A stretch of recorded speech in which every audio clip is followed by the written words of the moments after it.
को हिंदुस्तान कहते हैं। जो दुनिया में सुनाई दे उसे खामोशी कहते हैं। जो आंखों से दिखाई दे उसे तूफान कहते हैं।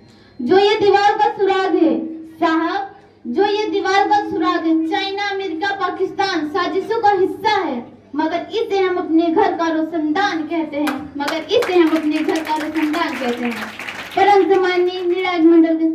परम सम्माननीय मुख्य अतिथि, सभा में उपस्थित सभी गणमान्य व्यक्ति, मैं वर्षा सरोज देश प्रेम राष्ट्र निर्माण के उपलक्ष्य पर अपनी बात को आप सभी से साझा करना चाहूंगी।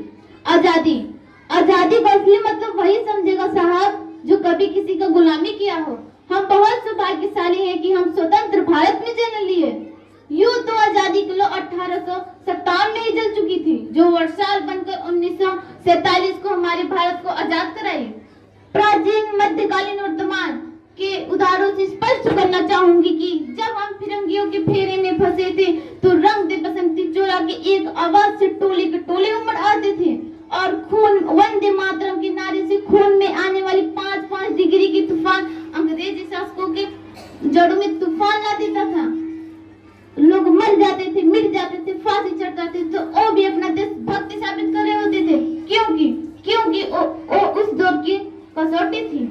उसके बाद 65, 62 और 71 में अपना सुहाग गवा देने वाली औरत, जब घर का हालात ये हो जाया करता था कि प्यार भी भरपूर गया, मांगा सिंदूर गया, नन्हे नौनी आलों की लंगोटियां चली गई, छोटी छोटी बेटियों की चोटियां चली गई, बाप की कमाई गई, भाई की पढ़ाई गई। एक ऐसा विस्फोट हुआ पता ही नहीं चला, पूरे जिस्म की बोटियां चली गई और आपके लिए तो एक आदमी मरा साहब, किंतु मेरे घर की तो रोटियां चली गई। बड़े हालात पैदा हो जाने के कारण भी एक माँ अपने बेटे को सरहद पर दुश्मनों की धज्जियां उड़ाने के लिए भेज दिया करती थी और उसे यह कहकर भेजा करती थी कि अम्मा ने खत लिखा है बड़े ही चाव से, पुत्र मेरे ना घबरा जाना, 1 इंच भी पीछे मत हटना, चाहे इंच कट जाना। इसी तरह पूरा परिवार अपना देशभक्ति साबित कर रहा होता था। तब देश आजादी मांगता था, तब देश लड़ जाने को कहता था, तब देश मर जाने को, मिट जाने को, फांसी चढ़ जाने को कहता था।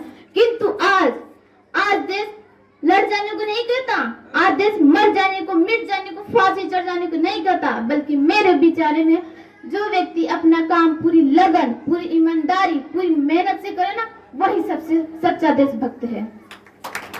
मैं नहीं मानती कि व्हाट्सएप, फेसबुक के डीपी को 3 रंग से रंगने पर देशभक्ति कहलाएगा। और यदि आप कहेंगे सर कि साल भर में 2 बार झंडा ले लेने से देशभक्ति कहलाए, तो मैं पूछना चाहूंगी कि फुटपाथ में रहने वाला बच्चा नंगे पांव में ट्रैफिक की छांव में जब झंडा बेच रहा होता था, तो क्या आप उसकी देशभक्ति कहेंगे? उसकी देशभक्ति नहीं, बल्कि उसकी पेट की भूख की शक्ति है जो उसे ये सब करने पर मजबूर करती है। क्योंकि ना मस्जिद को जानते, ना सिवा लोग जानते, जो पेट के भूखे होते हैं ना, वो सिर्फ भोजन की निवाह लोग जानते हैं, सिर्फ भोजन की निवाह लोग जानते हैं। अपने परिवार, अपने समाज, अपने देश के लिए समर्पण का भाव है देशभक्ति। हर एक देशद्रोही के जीवन में आने वाला तूफान है देशभक्ति, ताकि हर एक देशद्रोही यह समझ सके कि अगर तू परिंदा है तो ये आसमान तेरा है, अगर तू दरिंदा है तो ये शमशान तेरा, भाईचारे से रहना हो तो रह इस जमीन पर, वरना एक कब्र भी तेरा, कब्रिस्तान भी तेरा। सबसे ज्यादा देशद्रोही की आहट तब होती है जब एक बेटा अपने माँ बाप को वृद्धाश्रम की चौखट पर छोड़ाता है। गारंटी उस देशभक्ति की जब मुसीबत में बचे लोगों की जान बचाने से ज्यादा हम सेल्फी लेकर लाइक बढ़ाने में जमे रहते हैं।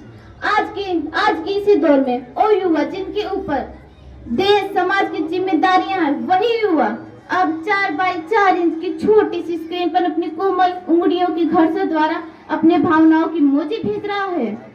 का काम मेरा रोजगार ने भारत के भविष्य को तबाह कर रखा है। और मैं बता दूं कि हम एक ऐसे समाज में जीते हैं जहां किसी लड़के से बात करते थे, जो भाई हड़काते वही भाई अपनी गर्लफ्रेंड की किस्से घर में हंस कर सुनाते हैं। हम आज भी बता दें कि हम महिला सुरक्षा के बारे में हम आज भी 4थे नंबर पे आते हैं साहब। और हम बता दें कि हम एक ऐसे समाज में जीते हैं जहाँ पत्थर की मूर्त को लगते हैं 56 भूख, पत्थर की मूर्त को लगते हैं 56 भूख, और भूखे नंगे तड़पते सो जाते हैं लोग, भूखे नंगे तड़पते सो जाते हैं लोग।